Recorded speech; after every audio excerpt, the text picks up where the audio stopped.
People will be trickling in, but we are going to get going.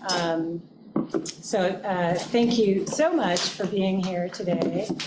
I'm really delighted to kick off our event in person. This is terrific to have people here in person and many, many more joining us virtually. We are 4 days past the third quarter filing deadline and 3 weeks out from what will be a very consequential election day. So this is a perfect time to provide an update on where things stand, both at the federal level and at the state level in the all-important money chase. I emphasize state level as this is a critical feature of today's conversation and one we are uniquely positioned to inform. OpenSecrets is a nonpartisan, nonprofit research organization that tracks and reports on money and politics. We are both a new and long-standing organization founded last year following the merger of the Center for Responsive Politics and the National Institute on Money and Politics, which combined bring more than 60 years of experience and expertise on money and politics. We all know that the state level is increasingly where things happen while Congress is mired in dysfunction. We're fortunate to have with us today national experts on money and politics. Our Director of Research and Strategy at the far end of the table, Sarah Briner, joined OpenSecrets in 2011 and served previously as OpenSecrets lobbying and revolving door researcher. Sarah has a PhD from Ohio State University, where she also taught undergraduate political science courses. Brendan Glavin is our senior data analyst. Brendan worked at the former Campaign Finance Institute beginning in 2001, which recently became a division of the National Institute on Money and Politics. Brendan graduated from Colgate University with degrees in political science and history. Anna Masolia, to my left, is our editorial and investigations manager. Anna holds degrees in psychology and political science from North Carolina State University and a JD from the University of the District of Columbia School of Law. Prior to rejoining OpenSecrets after a hiatus in June 2018, Anna worked as a research analyst and editor at Bloomberg Tax. Pete Quist, next to Anna, our deputy research director, has been a research director at NIMP since 2013 after serving 5 years as a researcher. Pete earned a Bachelor of Political Science from South Dakota State University. And following their presentation, OpenSecrets board member Maurice BP Weeks will offer closing comments, and then we will turn to questions. Please note that we are recording today's briefing. Let me tell you about Maurice. He is the former co-executive director of Action Center on Race and the Economy, or ACRE. He has worked for many years with community organizations and labor unions on behalf of communities of color. Maurice serves on the Advisory Council of Black Organizing for Leadership and Dignity, BOLD. He graduated from Swarthmore College and again serves on our board. And finally, I'd like to thank all of our users and partners, including reporters, scholars, and advocates, our funders, and our individual supporters, a number of them joining us today. Thank you for your crucial support of our work. You make this work possible. I also want to acknowledge our board members, including Board Chair Bert Brandenburg and John Jenkins with us here in person. Thank you for joining us and for your service and Jen Victor, Professor of Political Science at George Mason, and to our board members joining us virtually. Thank you for your service to OpenSecrets. And last but absolutely not least, thank you to the everyday Americans that we hear from that use and appreciate our nonpartisan approach to gathering and presenting timely information about who's funding our elections. We are glad to know there are so many conscientious voters who seek to be informed participants in our democracy. And now I will turn it over to Pete Quist, who will be sharing information about fundraising and spending at the state and federal level. Pete? Hi, so we're here to talk about how much money we expect to see in elections this year. And this will be the first time we are projecting totals for both federal and state elections, and actually the first time of making a state elections projection. So I'm going to start there, which is really exciting. But our federal overall projection for the amount of money spent on politics at the federal level is going to be $9.3 billion by the end of the election year. This will be a new record for a midterm year. and I'll get into that in a little bit more detail in just a little bit. But it is not very close to the old record. The state projection is currently at $7.4 billion or so. That's a little harder to predict because states have ballot measures, and that's included here. And those are rather volatile. Sometimes the floor will fall out towards the end of an election, but that's what we're on pace to reach roughly right now. When I'm talking about how much money is in the federal and the state elections, I do need to note that our federal projections include all the money raised by candidate campaigns and party committees and spent. So we're talking about how much these campaigns are spending on the actual elections, in addition to how much is being spent by independent expenditure groups, other groups that are engaging in the elections in various ways, 527s, and how much joint fundraising committees are running are spending just to operate. It's really a whole look at how much money is in the federal elections. And it is looking at that spending to see how much effort is being made in that way. Our state projection for the $7.4 billion is looking at how much money is being raised by candidates running for state office. This includes candidates for governor, state legislature, the Nevada State Mine Inspector, which is an elected office in Nevada. Basically, any office that is elected for state government, aside from trial courts, which we just haven't been able to capture yet. So even Supreme Courts and appellate courts, where those are elected, are included in that total. It also includes fundraising by political party committees, so the Republican and Democratic parties and their legislative caucus committees. And it includes fundraising by ballot measure committees working to support or oppose statewide ballots in each state. The reason that we use fundraising at the state level is because it's really hard to get state data. A lot of the reports we're getting are still on paper, so we have to key in a lot. And we are focused primarily on seeing where the influence in state elections is coming from. Ideally, and hopefully in years coming up here, we may be able to capture spending robustly as well, but we currently only have it in 33 states where that data is available in an electronic format that we can digest easily. So those are the big top line numbers, the $9.3 billion for the federal elections and $7.4 billion for the state elections. The state number is likely to be a record, but may not quite get there. We saw a record in 2018 of just over $7 billion raised by those campaigns. Likely we will exceed that for the 2021 and 2022 election cycle. To the states, we've just released our state election overview report. So you can find it on OpenSecrets. It is going to talk about some of the things that I'm going over here, but in a lot more detail. And talking about the reaching the $7.4 billion figure. The elections in states happen every year. So the cycles are a little bit different with the states. We do have elections in 2021 included in the 2021 and 2022 election cycle because we're trying to capture the elections in all of the states.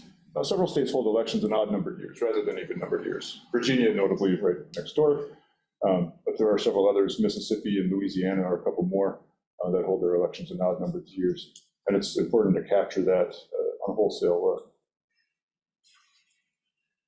This isn't a midterm election at the state level. At the state level, this is a really big election year. This is going to be, if it does, in fact, surpass the 2018 total, the record, without qualification about specific cycles. There are 36 governors up for election this year, which is normal on this kind of four-year cycle. There are also 30 attorneys general up for election this year. In many states, the cabinet positions are elected. 27 secretaries of state. And actually, this morning, and the data that we're collecting for campaign finance fundraising by Secretary of State candidates, adjusted for inflation, we just beat the record for Secretary of State campaigns in an election cycle. Those offices have drawn a lot more interest in the last couple of years than they used to in the past. Even though it's mid to late October right now, the money will continue to come in very, very quickly through the end of the year. State campaign finance reports are oftentimes due later than federal campaign finance reports, and they are harder to get in some states. And so the data will continue to come in even after the election in a very robust way. So that record is likely to get risen even higher. There are more than 6,000 legislative seats up for election this year, and around 300 or so Supreme Court and appellate court seats, which seems like a lot when you're talking about 2 courts that are elected in some states. But some of those judicial systems are very, very large. Texas and Florida in particular have very large judicial systems and elect a lot of those judges. So, we don't see as much money typically made in contributions to judicial elections, although sometimes we will. In some states, judicial candidates are actually prohibited from raising money directly. However, independent expenditures are likely to come into these races in a big way. I did note that at the state level, we're looking at the contributions raised by the candidates, the party committees, and the ballot measure committees. Notably absent from that projection is the independent expenditures. We don't have that data yet at the state level. It is very difficult to get, and in fact, there are a few states that have no disclosure of independent expenditures, so it isn't possible to get it in all 50. We get it in about 30 states, and we'll get that later toward the end of the year. Those reports are much more commonly on paper than campaign finance reports typically. So let's get in behind that 7.4 billion number here. What does it mean and who's raising it?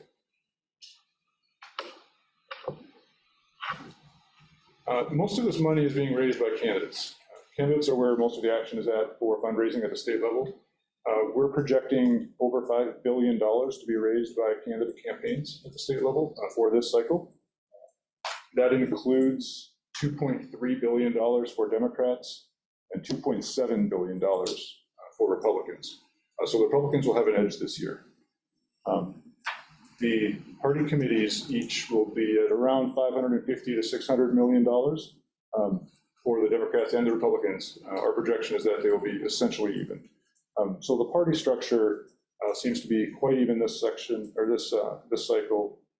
But the candidates, the edge really is going to the Republicans, not overwhelmingly so, but by about 15%, which is not insubstantial.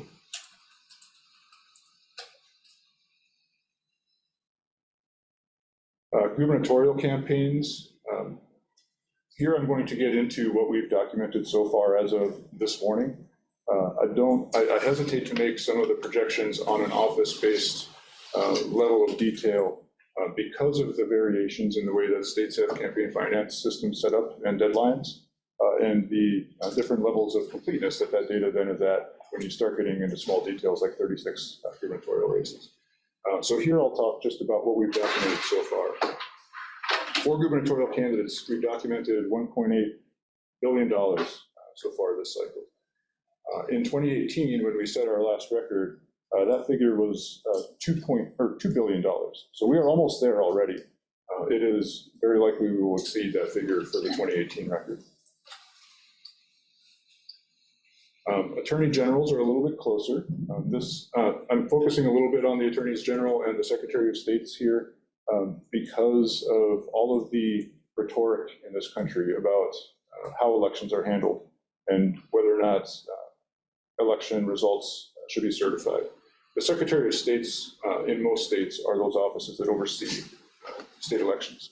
And this is where much of the action will be at. There's been a lot of focus on certifying presidential results in the Senate in 2024 potentially, but certifying state election results has to happen in each state as well. And we are potentially going to see some battles happening in the states here in the next couple of weeks. And so these offices will be instrumental, the Secretary of State's in certifying those results initially, and attorneys general in potentially bringing suits. The attorneys general candidates so far have raised $158 million. The record from 2018 is $213 million. So it will be pretty similar this time around. Republicans have a slight edge here at approaching $80 million to Democrats' 78. So pretty close, really, given where we're at with this election cycle. Either party could come out ahead here. Some of the Republican campaigns have been very heavily fought in the primaries, and we're seeing some of these struggles with the shift of the Republican Party on controlling more centrist candidates and candidates that are further out to the right. And so, for example, the largest fundraising total so far for the Attorney General races is a race in Texas between the incumbent Ken Paxton and his challenger George Prescott Bush, where Paxton and Bush each raised more than $10 million in that primary campaign. And Paxton did come out ahead. But some of these primaries are really where the action is. On the Secretary of State's, we are seeing, as I mentioned, as of this morning, we have set a new record for the amount of money raised by Secretary of State's. It is approaching $56 million. The record from 2018 was 52, adjusted for inflation. So, this is favoring Democrats generally. They have raised about $32 million to the Republicans 23. So pretty substantial lead there across the country anyway. Of course, legislatures play a key role, and we are looking at legislative elections kind of in the context of coming out of redistricting. And so how are the parties, the legislative candidates of each party faring after being redistricted in most states? A few states redistrict late, but this will be the first election for most states' legislative redistricts. And Democrats have a pretty substantial lead here at $614 million raised so far as of today, compared to about $510 million for the Republicans.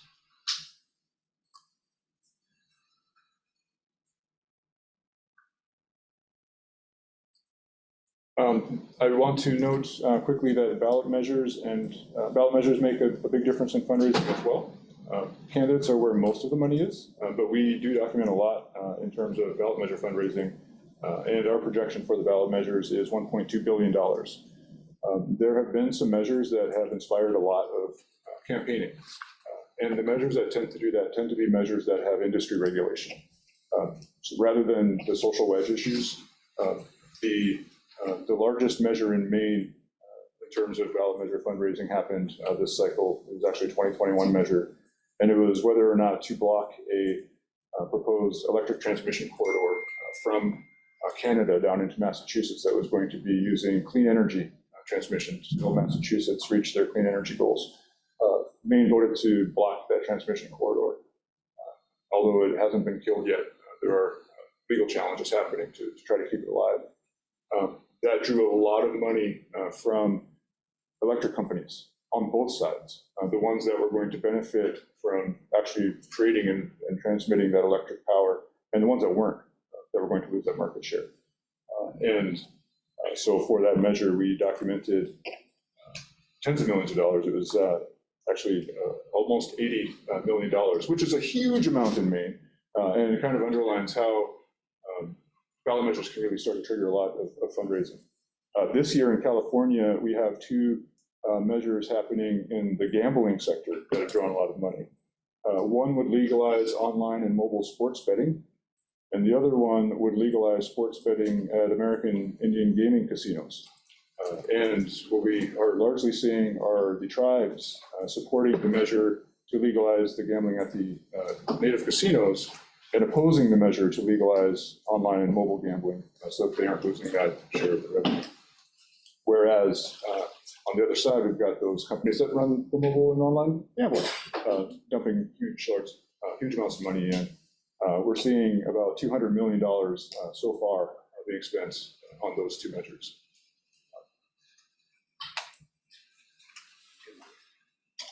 Other measures that have come up, and actually there's one in California that is kind of similar to a measure they had there a couple of years ago that was one of the most expensive ever, deal with things such as outpatient kidney dialysis, which seems like a really niche topic, but will draw huge amounts of money.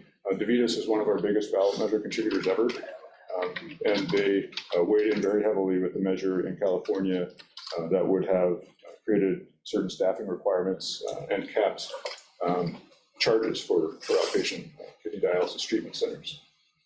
So those kinds of measures, when you see them pop up in state elections, are going to be the ones that are drawing huge amounts of money. Look for industry to get involved early and with very large checks. Ballot measures are never set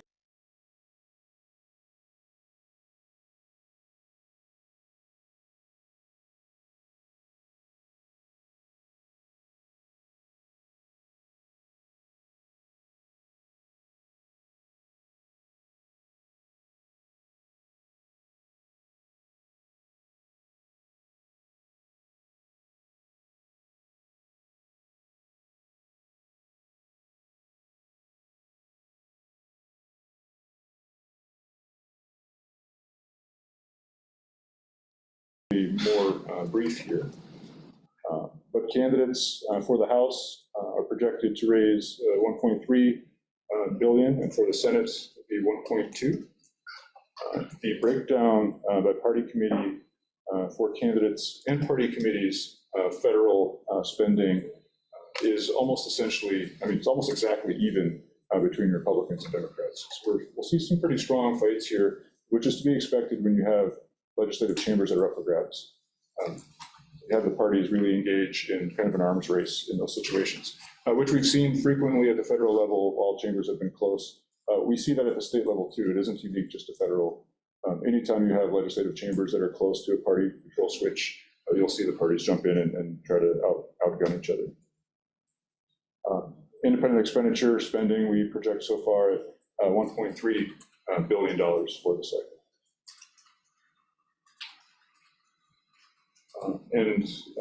The last piece that I'll touch on is that the money is coming from the places that we normally see, and we'll get into some more detail on that in just a moment, but very large donors are tending to fund some of these activities. We'll talk about that. But one of the things that's been coming up a lot is the rise of small donors. So just regular people getting engaged in politics, oftentimes, probably for the first time, and writing small checks. Brendan, do you want to touch on? Sure. I want to follow up on two things before I jump into that. Two things you said. One, Pete talked about all this ballot measure activity, and it's also a new feature on OpenSecrets that NIMP has tracked this for years, but on the OpenSecrets site now, we have all this information on the ballot measures that are going on this year. It's all available there, and you can see the different measures Pete talked about, and also look down on who the donors are and that sort of thing, right? Yep, that's right. So I'll definitely do that. And I want to emphasize the other thing Pete mentioned about in the federal, when you put together the money that the candidates have spent and the parties have spent on each side, the Democrats and Republicans, it's each about, it's amazing how close it is. It's about 1.9 billion. The difference when we added up all the numbers only came to $14 million which is nothing when you're talking about 1.9 billion. And then, so, the difference then tends to come out when we get into talking about the outside spending, and we'll get in and talk about that a little later. So I just wanted to mention those. But as Pete mentioned, small donors, small contributions. You can see here, a lot of it has been talked about in the last decade of, sort of a small donor revolution, which really started mostly with the presidential campaigns, but now it's, basically everywhere. Act Blue and now Win Red, where Act Blue really sort of revolutionized, streamlined this process to make it very easy for donors to give, and not just give, but then give repeatedly, which is something we see a lot more of now, where people giving, not unusual to see somebody giving 10, 20, 30 times over the course of a cycle to different candidates, or even to the same candidate in small amounts. But as far as when we look at, to put it in perspective, we know that we talk about our projection for federal spending being a record year. So we know campaign receipts, campaign spending is going up across the board. But when we look at these small dollar contributions, it really represents an outsized portion of the increase that we're seeing. We've seen in the actual dollar amounts a substantial increase. If you look at the unitemized contributions, that's people who give in aggregate less than 200 or less to a particular candidate. And so far we have $728 million through the third quarter, September 30th on that. That leans more towards the Democrats than Republicans. Democrats do about 33% more in those dollars than the Republicans. So they've been doing better on that this quarter, this cycle. Pete, you want to speak to the state, what we did with the state small donors? Yeah, so at the state level, the small donors are also really increasing. Defining a small donor at the state level can be kind of a challenge. when you're working with federal contributions, there's an itemization threshold of the $200 or less, where you don't have to itemize those donors, and they're considered small donors. Federal campaigns raise a lot of money, and state campaigns sometimes raise a lot of money, although it's not a lot compared to federal for a specific office. Sometimes they don't raise a lot of money. Like the leader of the Montana State Senate is going to probably win re-election with $4,000 or $5,000 in their campaign chest. And it's actually illegal to write a check to a state house campaign in Montana of $200 because that's too big. And so finding a small donor is a little bit trickier. But we did look at contributions of $200 or less, and the unitemized contribution totals where those are a thing. Not all states have itemization thresholds. Some states require you to itemize everything, like Florida and Michigan, Wisconsin, some pretty notable ones, actually.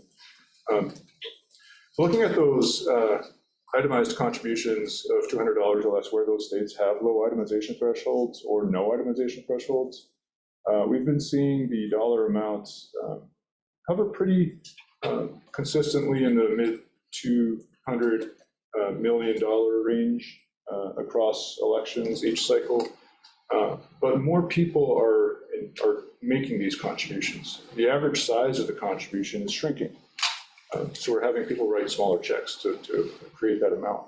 On average, those itemized contributions at the states that are $200 or less, in 2006, those contributions averaged $125. So most of that kind of ceiling.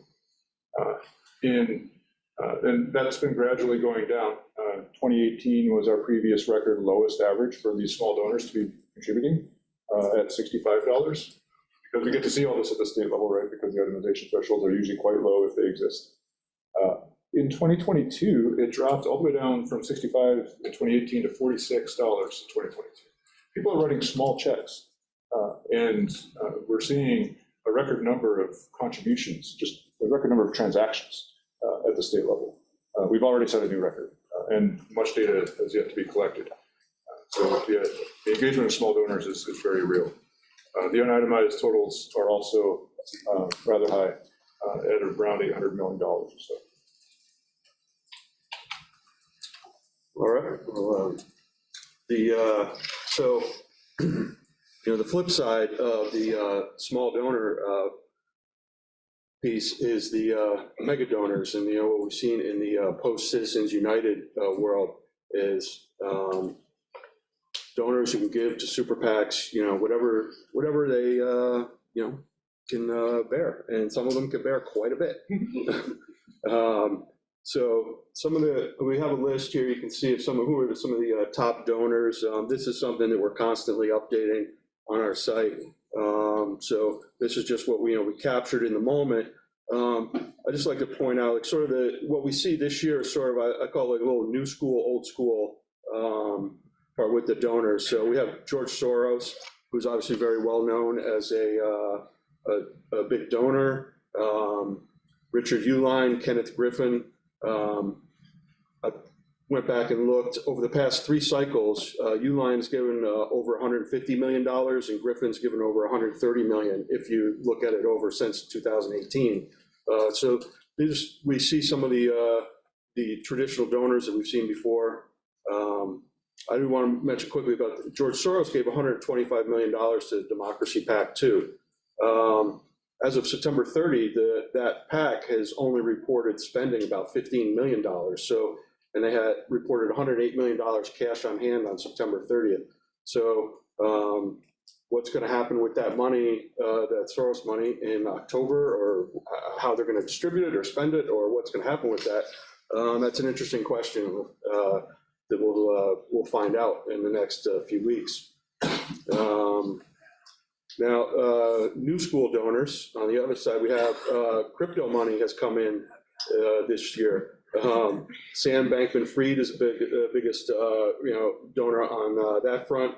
He put about $39 million into the primaries this year.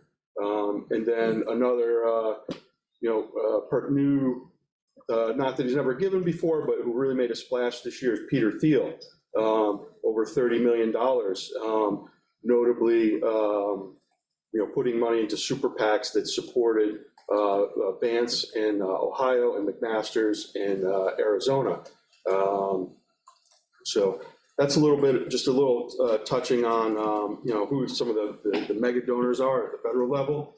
You can see we have our, on the website, on the OpenSecrets.org, you can go and this is updated frequently with who the top donors are, so you can always keep up on that there.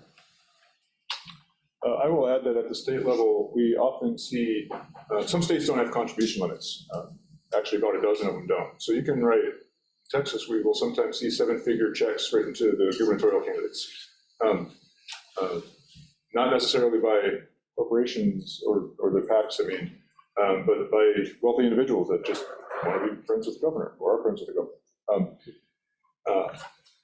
In addition, about half of the states allow corporations to make contributions. So when we're talking about corporate money at the state level, we are talking about corporate money rather than corporate PAC money in a lot of cases. And some of those states have no contribution limits and allow corporate money. So mega donors can be pretty big for-profit institutions. But mostly they're individuals. And individuals that operate at high levels on the federal level often will play in the states as well. And they can write large checks to candidates, but they'll typically be involved in that independent spending piece. We don't have the data yet for 2022, so I can't comment on this specific cycle, but we would expect to see something similar. In addition, there are major donors who will play in specific states, so their home states. Most notably, for example, Missouri has historically had large contributions come from a guy named Rex Sinkfield there, who basically is a kingmaker for Republican politicians in the state of Missouri. But similarly, Bruce Rauner in Illinois is good friends with Ken Griffin, the founder of Citadel Securities, who has, in the last several years, since Rauner started running for governor at least, been a major Republican donor in Illinois. And if you are going to be involved in creating or establishing a legislative agenda in Illinois as a legislative leadership position as a Republican, you will be receiving contributions from Ken Griffin in addition to your other regular sources. So some of those major donors are state specific. There's a little bit of a difference with the states.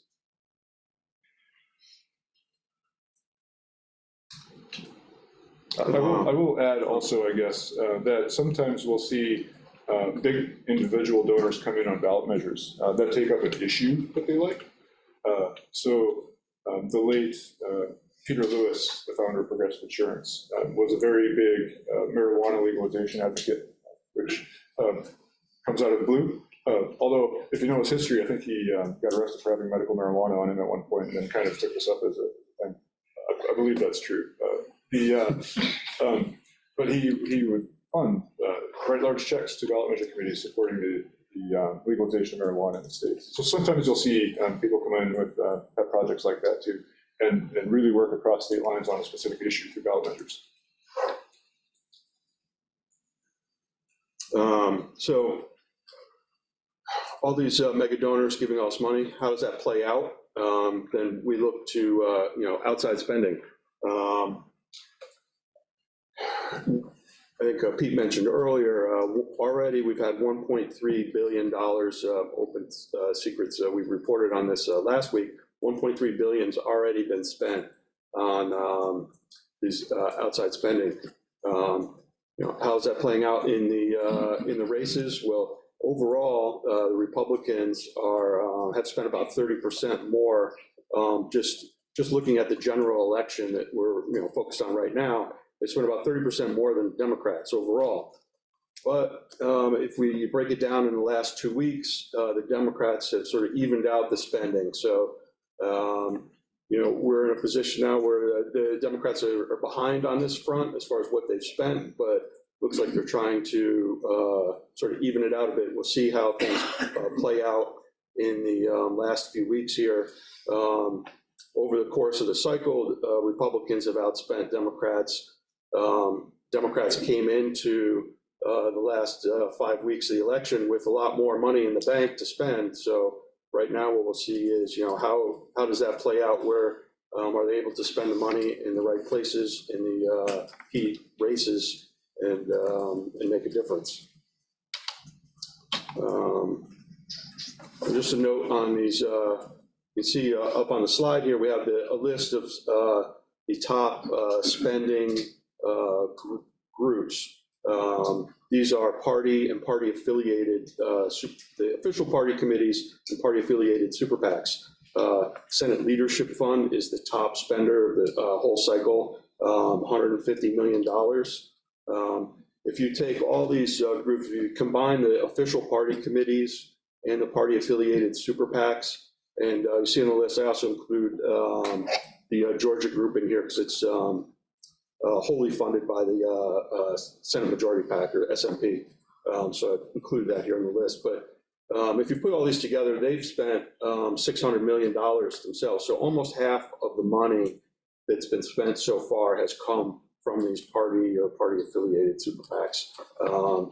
So that's where we're seeing a lot of the money, and that's where really the difference is made as we get into the final weeks where the big money is being spent. These groups that I'm talking about, there's a lot of, we talked about the mega donors who are given the money there. We really didn't get into some of the other aspect is there's a lot of dark money involved in that. Anna's going to talk about that when as we move over to her talk, but there's a lot of dark money involved in the spending that's going on with these groups. I will add at the state level, although we don't have data yet, I can say that in the comparable 2018 election, we saw about $650 million being spent through independent expenditures and electioneering communications. 650 million, that comes from 28 states. So it's a very conservative number. Many states do not have very robust disclosure practices. Independent expenditure reports, as I alluded to earlier, are more likely to be filed on paper than traditional campaign finance reports, and so they're just difficult to collect. In addition to that, about half of the states, including some of the states for which we get data, do not require what are referred to at the federal level as electioneering communications to be reported as independent spending. These are the ads that are featuring a candidate right before an election, like a month or two before an election, without using the magic words of vote for or vote against the candidate. Usually it's the picture of the candidate in black and white with like the fire and the lightning and stuff behind them. They're terrible on this issue and so forth. Like, clearly meant to sway the election. But without using those magic words in about half the states, that kind of spending isn't defined as political spending. It doesn't have to be reported. I will name the 3 states that do not have any reporting of independent expenditures because this bothers me. They are Alabama, Indiana, and South Carolina. To be fair, in Alabama and Indiana, there are no contribution limits either, so independent expenditures may not be something that you need to do. But if you want to run negative ads, that's probably the way you're going to engage. But those 3 states have no required independent spending reporting of any kind. And just to add on to the list that Brendan had, the top group, as you could see, was Senate Leadership Fund. This group is predominantly funded by a group called One Nation. So you're seeing dark money going into US elections, not just through direct spending, but also through these groups pouring money into super PACs. This chart here shows the different ways we're seeing dark money predominantly flowing into US elections, at least at the federal level, which is sort of where I focus, whereas Pete has much more expertise on the state level of focus of this, where we're seeing dark money going in. On the left, you see 501c4s. These continue to be one of the main vehicles. One Nation is a 501c4. It's not supposed to exist for political purposes, but is poured tens of millions of dollars, in some cases over $100 million in this case, into US elections. When you see groups like Senate Leadership Fund, it's given over $85 million just this election cycle. That's roughly on par with the entire 2020 election cycle, what it had given. And so you're seeing less of these dark money groups reporting money directly, but also spending through super PACs and spending on the types of issue ads that Pete mentioned. One phenomena that we've really tracked this election cycle, and as a continuation of the trend from the last election cycle, is that dark money groups are not necessarily reporting as much money to the Federal Election Commission at the federal level, despite the fact they're actually spending even more. So dark money isn't going away, it's just getting darker. And that's really one of the biggest trends that I can't emphasize enough, One of the reasons for this is dark money group spending through super PACs, routing money to closely affiliated groups. In the case of Senate Leadership Fund and One Nation, they share resources, they share staff, and of course, this $85 million, it's going from undisclosed donors into super PACs. Super PACs, of course, just to get back to the basics, are required to disclose their donors. But because they can take money from any dark money group, including affiliated dark money groups, that effectively just defeats the purpose of a lot of those rules in some cases, because anonymous donors can just give to the dark money group, and the dark money group can route as much money as it wants to that super PAC. I feel the need to note that, of course, One Nation Senate Leadership Fund are not alone. You saw a lot of party committees up there. We've got on the left Senate Majority PAC, which has, again, taken millions of dollars from a closely aligned group called Majority Forward. At the House level, you've got House Majority Forward, very similarly named, putting money into the House Majority PAC. These are closely tied groups where a dark money group that's not disclosing donors is pouring millions of dollars into that closely tied super PAC. This is something that has, and of course, American Action Network on the House side of the conservative groups. We've seen more than $200 million going from party-aligned dark money groups into their super PACs and into direct spending. None of these groups have reported a single dime in spending to the Federal Election Commission as electioneering communications or as independent expenditures. Why is that? They've spent one being those super PACs. Another method that they have spent, though, is on those electioneering communications or kind of fake issue ads.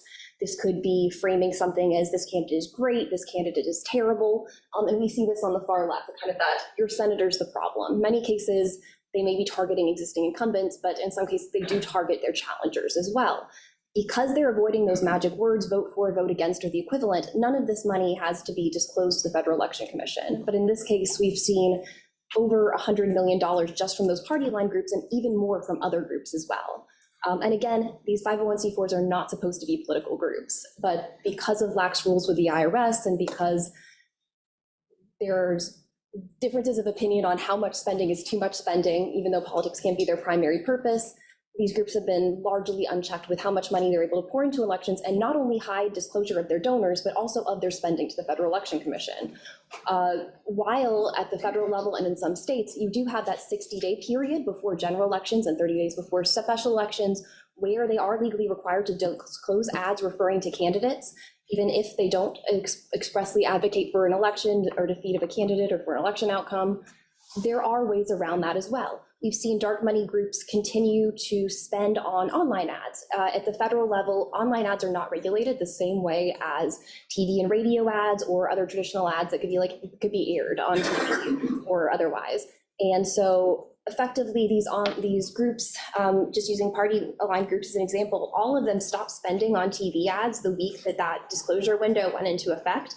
They've continued to spend on online ads and continue to pour more money into their affiliated super PACs. In some cases, these party-aligned groups have also poured money into other super PACs, state-focused super PACs that are spending on Senate races or House races and seeding these new groups that are election cycle specific. This includes what are called pop-up super PACs that could form just weeks before an election.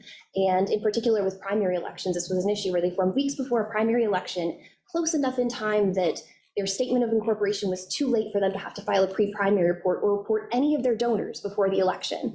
And these groups could still pour millions of dollars into these primary elections and only report their donors after the elections. And in some cases, these were the party-aligned super PACs or dark money groups at the federal level. And so even their ties to these national dark money groups were hidden until after the election, and their donors remain unknown.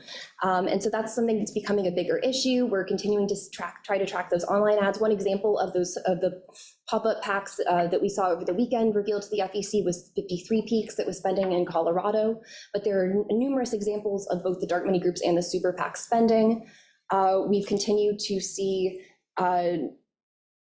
dark money group spending on other types of races as well. At the state level, I think Pete mentioned some of this, at Secretary of State races, spending on other type of messaging and laying some of the groundwork for 2024 election cycles. So already with this perpetual election cycle, not only is the election not over before the next ad starts, we're already seeing them supporting some candidates for the 2024 election. And of course, none of the spending has to be disclosed, and most of the donors who are laying this groundwork don't. And it also, because none of these candidates have announced their candidacy yet, the restrictions that would otherwise be in place on things like candidate coordination and then coordinate with the outside group that is supporting you, or a variety of other rules are not yet in effect. And so these candidates can even work with these outside groups, like including dark money groups, that may go on to support them in the election. And that's something that even at the state level, that there are states where not only in that lead up, but even during the election cycle, groups that are only spending on those electioneering communications and issue ads can continue coordinating with candidates up until the election cycle. And many states have even worse disclosure rules than those federal rules. Going to the next slide, just to give a different perspective, you can see that over $2 million in federal contributions and spending by 501c groups has come since the Supreme Court Citizens United decision. The bar on the far right is lower than it is actually now, because this does not include the most recent FEC filing yet, because I didn't want to estimate. We've already seen tens of millions of dollars more. And while this includes things like fully disclosing outside spending by 501c3s, the political contributions and the non-disclosing contributions and their outside spending. And as you can see with the 2020 cycle, of course, there is some spending being disclosed to the Federal Election Commission by 501c groups, by these dark money groups, but the vast majority of money that's going in is going through these contributions. And this doesn't even include any of the ads that went to electioneering communications that were not disclosed to the FEC, which totals tens of millions of dollars more. And so on the far right, you can barely see the line for the outside spending that's been reported to the Federal Election Commission, or you can't really see it. That's about $2 million, which of course isn't chump change, but in comparison to these massive amounts of political contributions that are coming in, it's a very small amount of the total amount of dark money that's actually flowing into US elections. And with that, I will pass it off to Sarah. Actually, could I jump in? I want to jump in with a quick comment. Anna kind of mentioned this, but there's a lot there, and I want to reiterate this. At the state level, dark money groups in some states can make contributions to candidates. So the largest contributor to Alabama gubernatorial incumbent Kay Ivey for her re-election campaign this cycle is a dark money group that gave her $2 million. The candidates get to know who these are without even the pretense that they don't, that you might have with independent expenditures. But the public still doesn't, and that's a huge issue. Get Families Back to Work is the name of the dark money group that made that contribution to Kay Ivey. Actually, they made 4 contributions that total $2 million so far. And the idea that the public can't see who the candidates are actually chumming with is really discouraging. And just add one more thing. So it's a state, sorry, one more thing I should have probably mentioned earlier, but with the federal level, I mentioned that LLCs are an issue even more so at the state level, because you're not just taking money from those 501c groups, you also can just incorporate a shell company and route money similarly through that. And that's something that we've seen with some of the groups spending directly on candidates as well, that I know in some gubernatorial races, we've seen just LLCs that otherwise don't really have any other disclosure records spending just significant sums. And with that, we can. I hope my very wide pivot will not be too distracting here, because I want you guys to finish up the topic that we're on, because I'm going to be talking about something quite different, which is probably a topic that's quite top of mind to many of us, which is the number of people on the ballot in your state and region who don't believe that the presidency in 2020 was decided fairly. I don't know how many people have seen a recent Washington Post report about the number of election deniers across the ballot. It's an enormous number of people, and I can tell you right now, after reviewing their list and the data I'm going to talk about, it's an underestimate. And so thankfully, due to a grant from the Rockefeller Brothers Fund earlier this year, we have been looking into this topic and sort of the money patterns behind it for a lot of this cycle. And so via this kind of money universe, which thankfully, as a part, sort of the consequence of our merger with the National Institute on Money and Politics, includes state and local data, we are able to draw a more complete picture of the individuals and groups that are funding these types of candidates. This is kind of a teaser slide because it's a lot of data, and I just wanted to have something to show so you don't have to just stare at my face. But I wanted to kind of pull this list of these are the top donors, both people and organizations, to members of Congress who don't believe the election was decided fairly. On the left, I'll just read off some of these. You have the House Freedom Fund, a bunch of super PACs, essentially, and earmarking organizations. American Israel Public Affairs Committee, APAC, as you might know it. But then down the list a little bit, Koch Industries, the National Association of Realtors, and other big heavy hitters. These are organizations that have donated a lot of money to these specific candidates.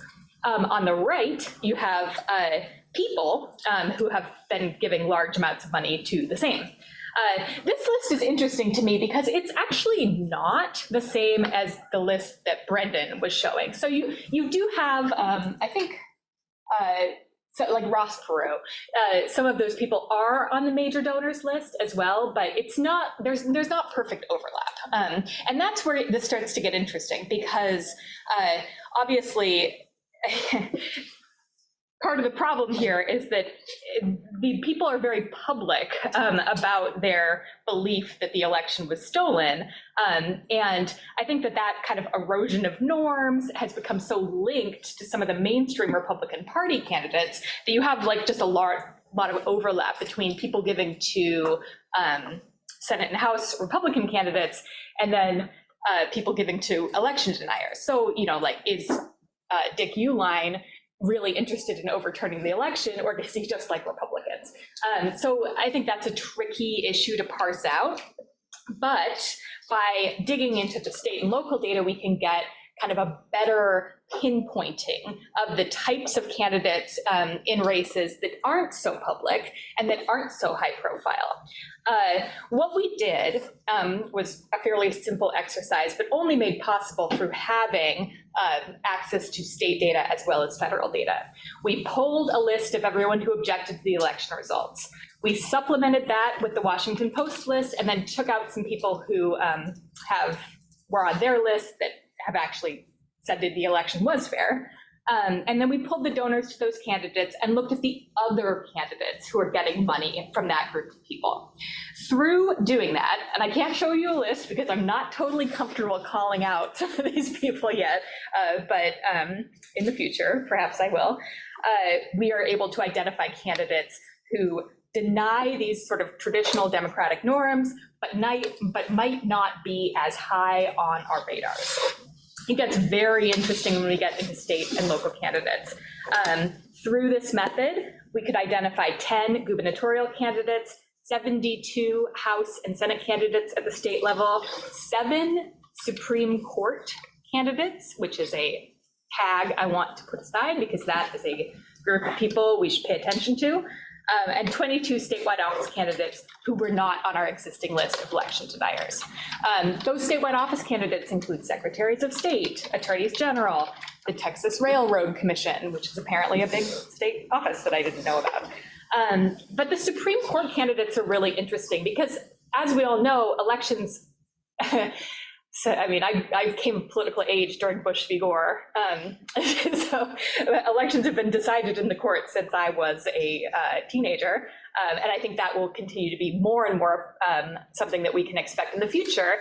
And if we have a list, Supreme Court candidates who are, if not in the pocket of, but at least at the end of the phone line from people who don't believe that our elections are fair, that could be incredibly consequential in the future.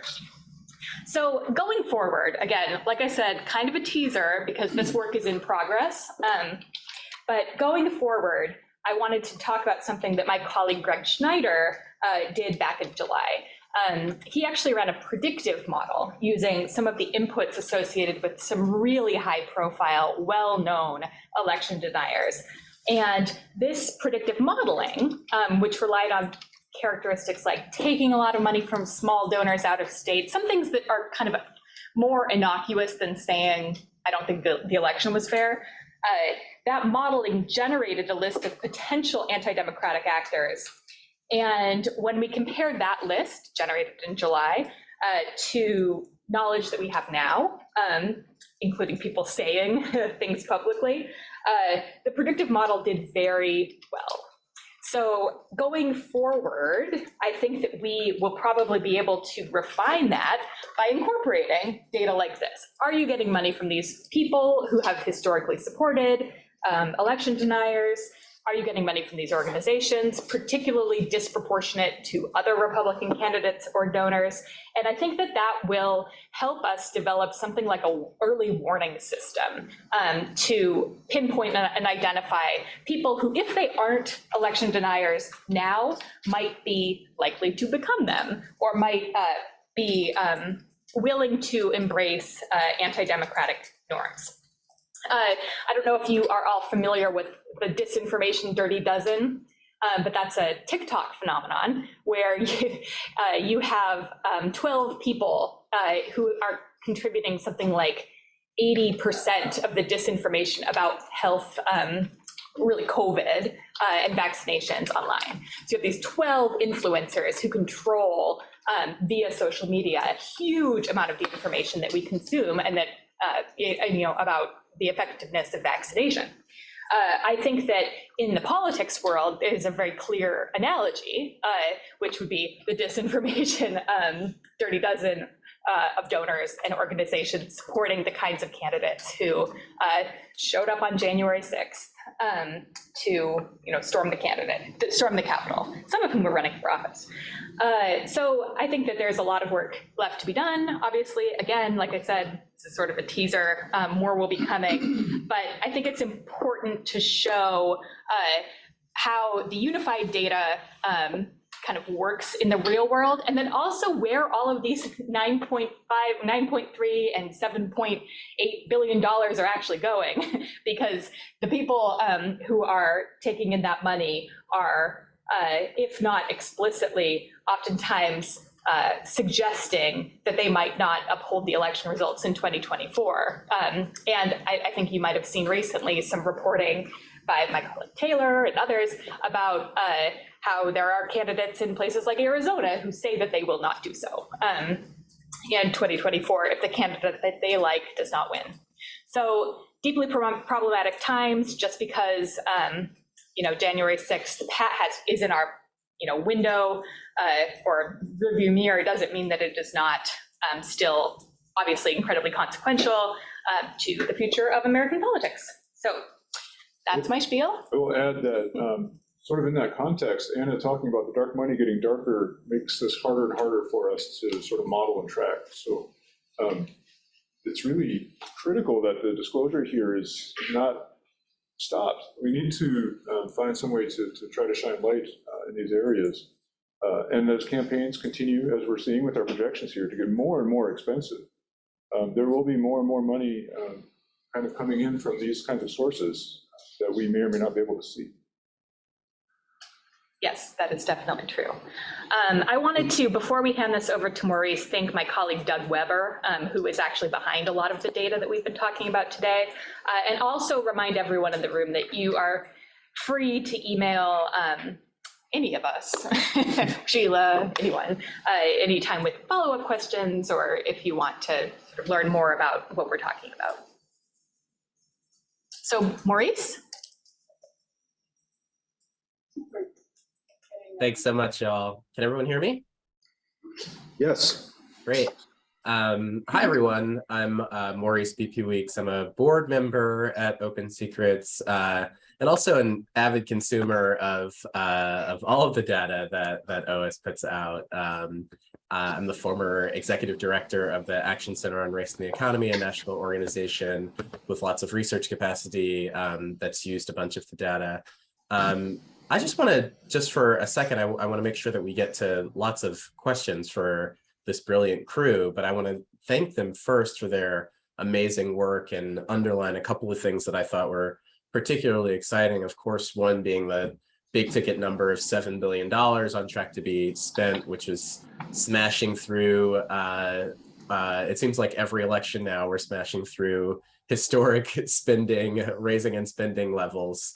I know for all of us concerned about democracy and the direction of democracy, it's a number to watch and perhaps be be shocked and concerned by, specifically with the analysis of the role that polarization of our democracy has played in driving up spending on both sides to a level that's sounds like near statistically the same.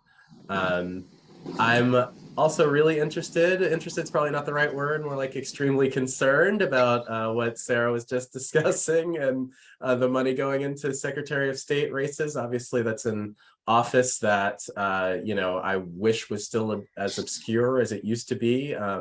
But of course, it's going to be an incredibly important office in both this election and future elections to make sure that everyone has a voice in our democracy. And the idea of well over 100 candidates up and down the ballot, as high as the Secretary of State or the Supreme Court, involved in or having a tendency towards denying election norms is, I think it's terrifying, and it should be terrifying no matter what side of the political aisle that you're on. So I know as I watch some high profile races across the country, like everyone else, from governor's offices and Congress, there's a lot of things that hang in the balance. And I was really excited to hear the OS crew talk about, some of the usual suspected donors, the usual suspects that I know I've been used to hearing over the last decade of money in politics, but also bring up some new folks like the rise in tech and cryptocurrency donors, and brings up ideas of what the future of spending might look like in this space as innovations like that continue to happen. I just really think that the power of this research and the analysis that the OpenSecrets team has done really opens up such a wide swath of work for anyone who's working on any issues related to democracy. I know at ACRE, our researchers were able to compile information on particular donors or even spending on particular issues at the federal and state levels, aggregate it quickly, export it, and put it directly into the projects that we were working on. As anyone who's looked at this data knows, and as the OS team very much knows, that's a process that would have taken individual staff without this resource hours, weeks, months, that they're able to pull in literally minutes with the research and design capacity that OS has. Whether you're an advocacy group or a journalist or a researcher or just a nerd who's interested in what's happening with your democracy, OS is the place to help you figure out what's going on, and this is the team to help do it. There's so much more than just the single numbers that we might see in national news headlines, and I'm glad that we have the OS team to help us dig in for not only the what, but the why and the how, and the research that links some of all of this stuff together. So you heard a couple of times folks hope for more sunlight and more open data going forward. I join them in that because I know it only opens up way more analysis that this team can do. So I want to thank them again, and I am excited to dig into all of this new information that you guys have. I'll hand it back over to you. Thank you. I think we're ready for Q&A. Kelly, do you have any questions from the chat? I believe there was one I saw. Yeah, so one of the questions we had was, how do you estimate spending dark money from dark money groups which don't go to super PACs and funding which need to be reported to the FEC? Anna? Sure, so I'm happy to take that one. The short answer is it's very hard to estimate their totals. The way we've done it is to create conservative estimates. There's a few different ways that you can do it. Most of it is looking at ad estimates. The hardest way that we've done it is looking at Federal Communications Commission filings. You get those directly from either the TV stations that then send them to the Federal Communications Commission. This is every ad buy that goes through cable or broadcast or radio. Another way to get those, but that requires going into every single PDF and adding those numbers. So in some cases, that's how we've calculated the spending. In other cases, and again, this is the issue ad spending that's not reported to the FEC, but those ad records also include spending that is reported. So making sure to dedupe those as well. It's a whole process.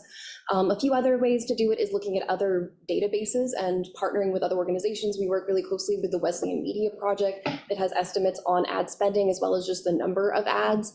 We've also gotten information from Ad Impact, which also does a lot of really great tracking and has those totals. So usually when we're looking at total impact from a dark money group, our total may include one of those estimates for TV and radio spending that was, or giving that was reported to the FEC. And then we also look to online ads, being our other. Online ads are not reported in any standardized way, so we would go to the different sources such as Facebook, Google, Snapchat, Google being also including YouTube ads, Facebook also including Instagram ads, Snapchat, Reddit, Roku, but many other online ad platforms don't have disclosure systems in place at all. So again, it's only a partial estimate. It's not a total encapsulation of the universe of dark money. And so when we calculated, we did a similar calculation for total dark money in 2020, we calculated over $1 billion in dark money, but even that was a conservative estimate because so many online ads are not disclosed, are not on systems that are putting any information, making that available to the public. And that's how we've done it, at least. Let's take a question from the room. Heidi? Hi, everybody. I always figure if the iceberg, you're about to hit the iceberg, who would you want to be on the Titanic with? And I personally like to be there with all of you guys. I don't want to hit the iceberg, but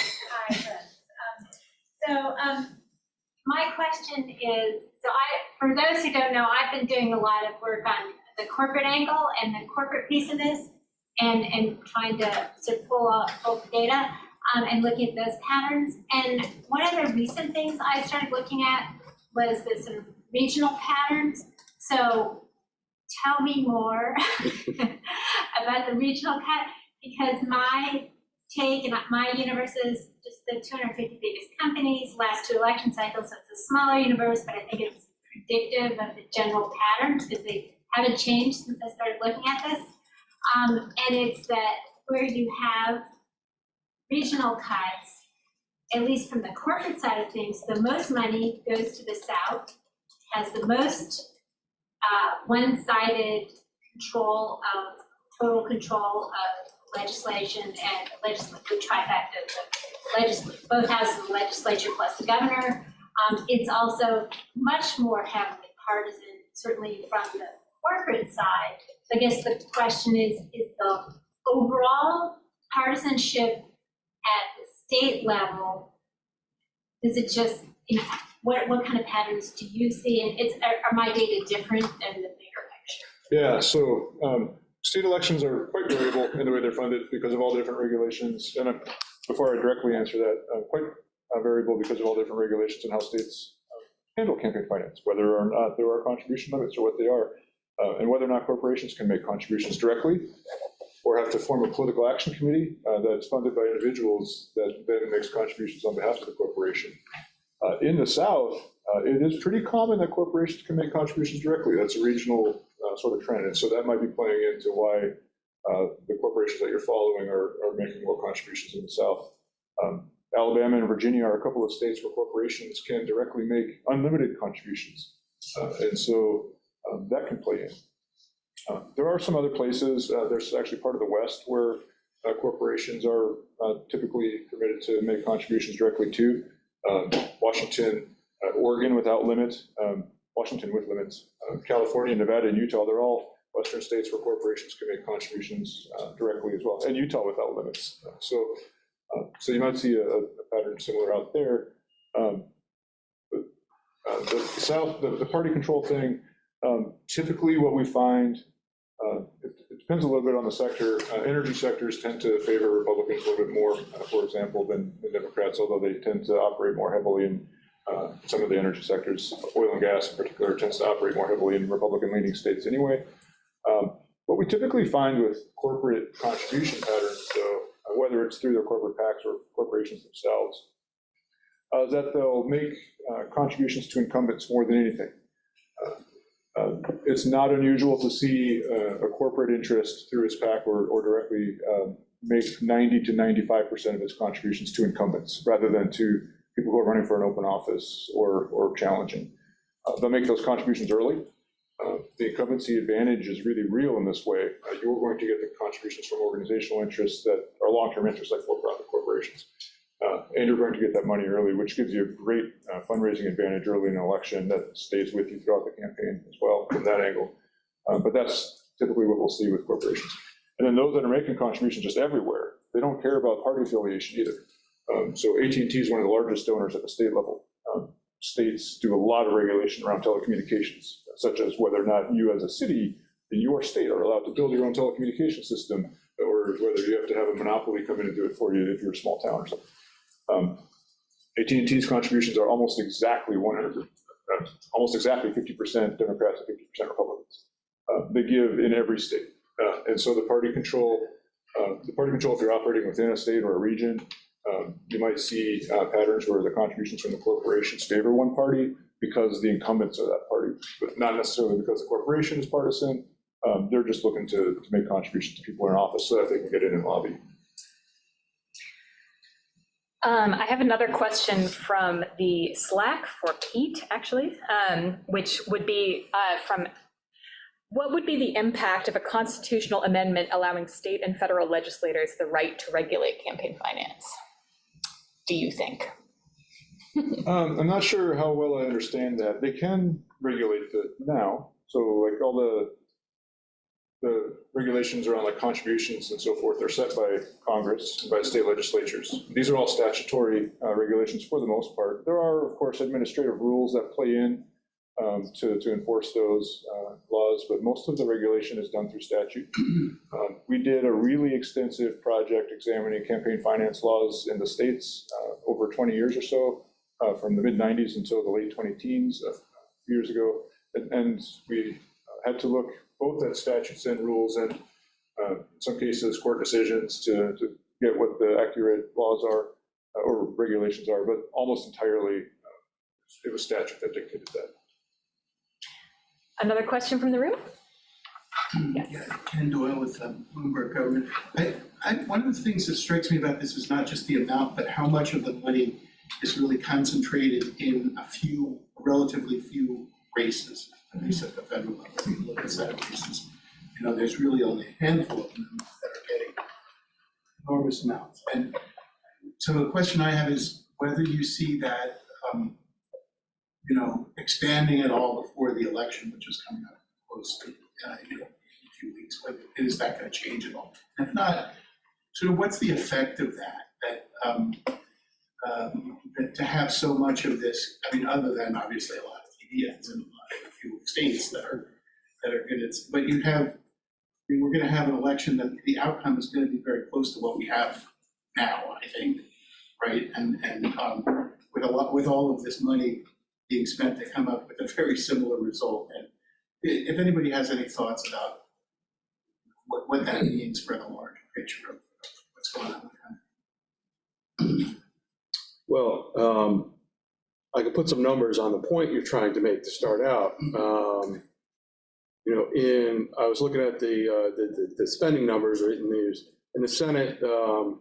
There's if you look at the Cook ratings, which many people use, there's 4 toss-ups and 6 lean races. There's 10 races, and those 10 races represent 95% of the outside money that's being spent. In the House, there are about 60 races that represent 90% of the money, outside money being spent. That's only 14% of the actual number of House districts. So it's absolutely correct that there's this imbalance in it because there's so few competitive races. I think at this point, we won't really, right? We're probably not going to see much movement on that competitive, the number of competitive races at this point. We're not really seeing anything that's going to move that a lot. So I think that's where we're going to end up being. And it's not, I think it concerns people that we have a situation where there's not many races that are factoring into how the country is going to be run. And Obviously, a lot of people look to have different reasons for that, but certainly it's concerning for people. We see similar patterns at the state level in when these situations are similar. There aren't going to be a lot of independent expenditures in legislative races in Hawaii because the Democrats are just going to win it unless there's some in the primaries or something like that. Similarly, in states that are heavily Republican, certain kinds of players are more impacted by how close the partisan control is of legislatures than others. The ones that are really going to engage more where there is a toss-up, whether if it's close to changing the party of a legislative chamber or an executive, so a presidential election or a gubernatorial election, the big party organizations are going to get involved in that. So the parties themselves, and then the 527s that are associated with them. The RGA and the DGA at the state level, the governors associations, and the other ones, the RAGAs, the attorneys general associations, and so forth. Those will all get involved in races that are really tight. And then each party has a machine that operates in state legislative elections too, that will really come in and engage in those legislative elections where the chamber is close to being flippable. They may engage in a couple of different ways at the state level, though. For example, in the Virginia gubernatorial election last year, and Virginia's gubernatorial elections are always open because you can't run twice, at least consecutively. There are unlimited campaign contributions permitted in Virginia, and the Republican Governors Association came in and gave Glenn Youngkin almost $11 million directly to his campaign because it was a tight race. So you'll see the party machinery come in where they can with contributions to campaigns. They'll also come in with independent expenditures where they can't come in with the contributions or even in addition to those contributions to try to sway those races. Another player that you'll see kind of come in on some of these same situations are ideological groups that are not part of the party machinery. And so we're seeing sort of like, I don't know what we'd call them, like people, personal parties, basically, when you have ultra wealthy people that can just operate like kingmakers and that sort of thing. And so you'll see big ideological groups come in and make large independent expenditures or at the state level, potentially contributions to specific races to try to sway that stuff. The parties really are focused on getting the partisan control. And so you'll see that pattern where they're making those contributions or independent expenditures in legislative races that are very specific ones that are applicable to change the chamber. The ideological groups are a little bit less predictable. They might come in just because they feel very strongly about specific issues and want somebody in or out. I'm going to take another question from our Zoom, and then we'll get to these questions from the room. This is for Anna. Do you have a way of estimating the value of an influence campaign like QAnon, which run freely on social media, specifically talking about Russian troll farms or bots? Anything to say on that? So that is not something that we necessarily have a lot of data on, but we do have data that lends itself to insights on that, and that's something that we've looked into as part of our investigations. Looking specifically at QAnon, our campaign finance data even touches upon it, where you do have candidates that have embraced QAnon, so seeing how much they're spending, that's something that we're able to estimate, and looking at their fundraising, who's funding them, that's probably the easiest way to quantify the basics of that. But of course, most of the spending on those influence networks is not just the candidates that have embraced it. One thing that we have looked at recently, and have tried to track over the past couple years, has been spending by dark money groups on viral influencer networks. One group, Turning Point USA and Turning Point Action, that was involved in sponsoring the rally that preceded the attack on the Capitol on January 6th, has been known for its viral influencer network, paying a firm called Bradley Forge and a variety of issues that basically lent itself to helping to organize that rally, but has also spread information online, helped to coordinate communities, specifically targeting students working on voter participation, a variety of different things. The way that we're getting information on that is both through our online ad tracking, but also through looking at Form 990. So these would be their annual tax records. This is important because you do get information on what firms they're paying and a breakdown by firm, and in some cases by purpose. So we're able to see how much they're paying, specifically those firms that have been described as running effectively troll farms for them. When it comes to foreign influence, most of that is not something that we're able to track like Russian troll farms. We do, however, see some spending on influencer networks in our Foreign Agents Registration Act filings. This isn't really election related, but in some cases does touch up against it, where we have seen foreign governments either trying to enlist influencers for paid operations to influence public policy or public opinion, or paying firms to enlist them, or just putting out content aimed at influencers so that they can effectively act as mouthpieces of the foreign governments. One recent example of this was the Chinese government around the Olympics trying to effectively clean up its image in the lead up to that event. So we do have some data that lends itself to this, but not necessarily anything directly on that, since that would be difficult to quantify. I'm going to get to the 3 questions I saw in the room. John, and then Dr. Victor, and then Catherine. Hey, John Keenan with AFSCME, glad to be here. Quick question on the local data. There's just been a lot of, I guess, in the Washington Post and stuff about school boards and dark money going there. Are school boards part of that data set, the 7 billion? They are not. So that specifically, the most local that really gets are legislative races. The state government is included in that. We do collect local data in a couple of jurisdictions. Washington, D.C., city elections are in our database. These are not included in the projections, but Washington, D.C., New York City, and Chicago campaign finance data is in our database, at least the contributions raised by candidates and by candidates specifically.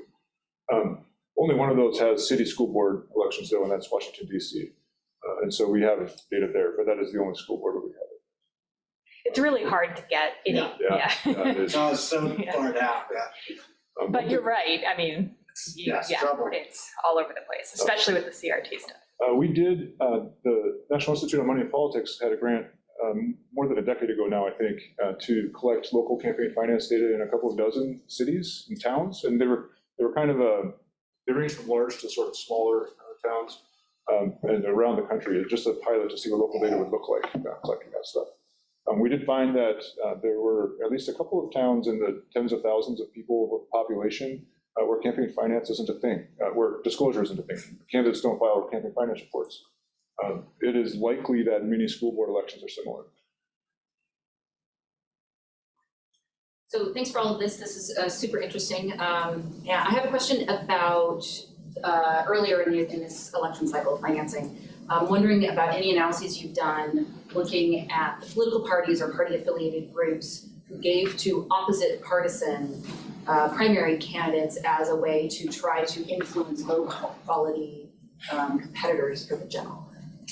Have you done any analysis there? Yeah. Do you want to take that? I was going to say, I mean, we all know the examples in Pennsylvania, Ohio, Michigan. There's a lot of cases where that happened. I think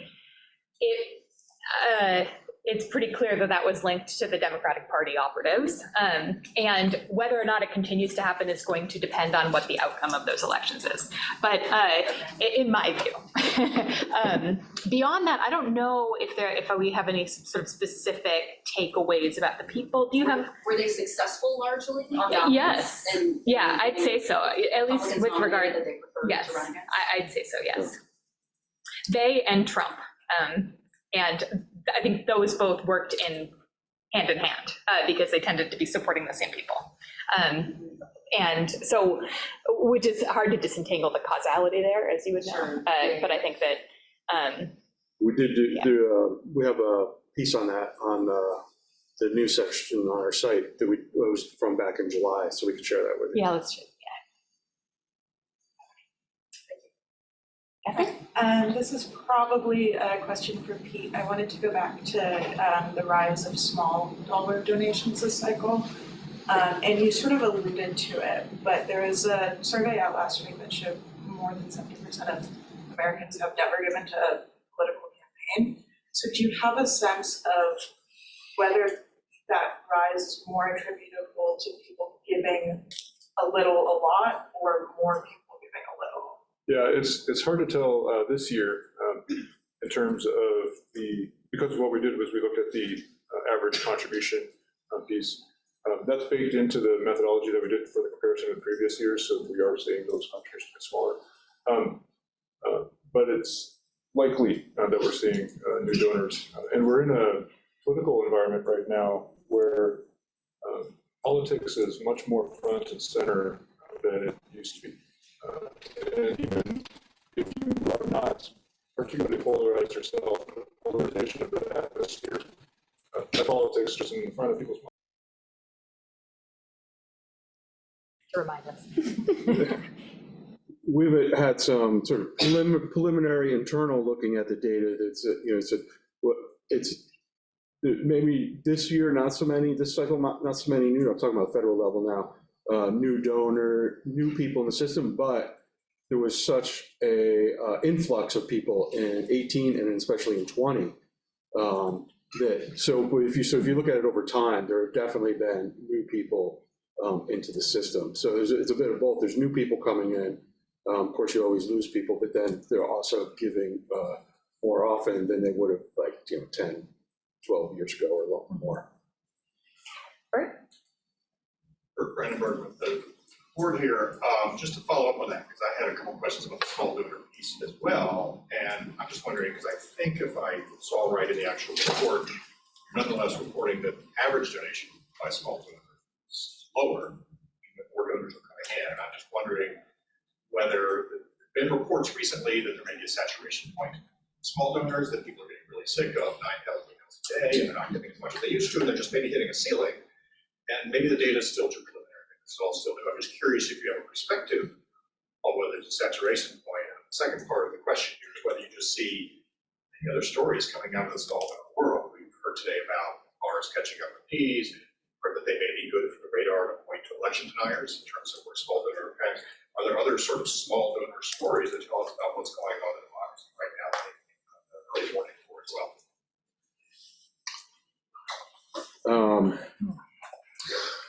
The saturation question is difficult to answer. Maybe it's sort of difficult to tell if they're just writing smaller checks to the same number of people, and because of that sort of a feeling, or if people are just writing checks to more candidates, right, and sort of spreading it out because they're actually more engaged. So I don't know if we'll have a clean answer for that one. I think a lot of stems from there was some analysis of the WinRed reporting over the summer, and it looked like that their WinRed receipts were down. I believe the number was 12% at the time. But that was back during the summer. So that was part of what started generating that. So that's something that it's kind of preliminary. So we'll have to see after everything comes in at the end of the year and sort of look at what happened. We also have an article to share with you on that topic that Anna can connect you with as well, and we'll share in the Zoom chat for those people who are online. I think we have time for maybe one more question, where it's just at 2:30. Yeah, John Keenan again. A question on shell companies and them being a source of dark money. Will the Corporate Transparency Act and a registry of beneficial ownership, I think, is a new requirement, will that allow the identification of the shell companies that are putting this money in? Is this something people have thought of? Yeah. Go for it. I don't have a direct answer to that because it's primarily a federal piece that I'll be less familiar with.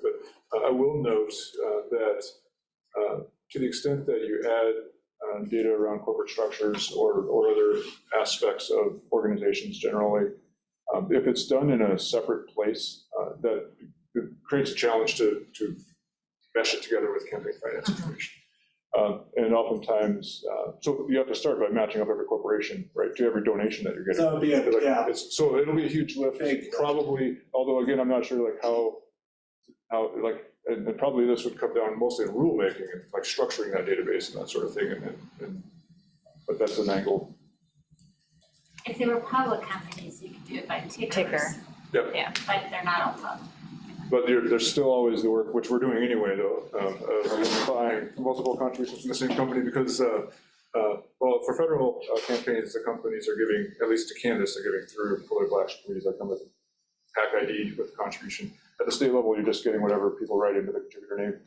So we're doing a lot of work to identify just what the companies are doing, and then on top of that, we'd have to match that up. So it's technically challenging, but that's something that's overcomable. Yeah. So. It was egregious enough, you could find it. And you can absolutely prioritize certain things at least. But I don't have a clear answer directly to your question.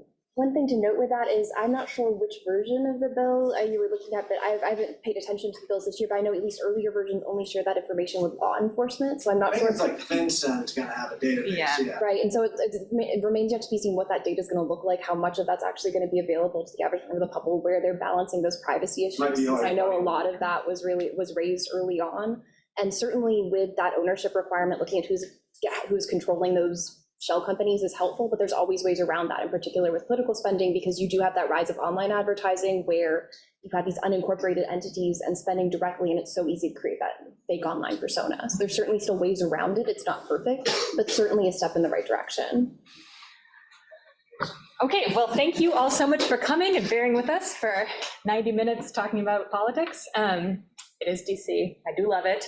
And thank you to the funders in the room and our board and Sheila and our panelists. Thanks for coming.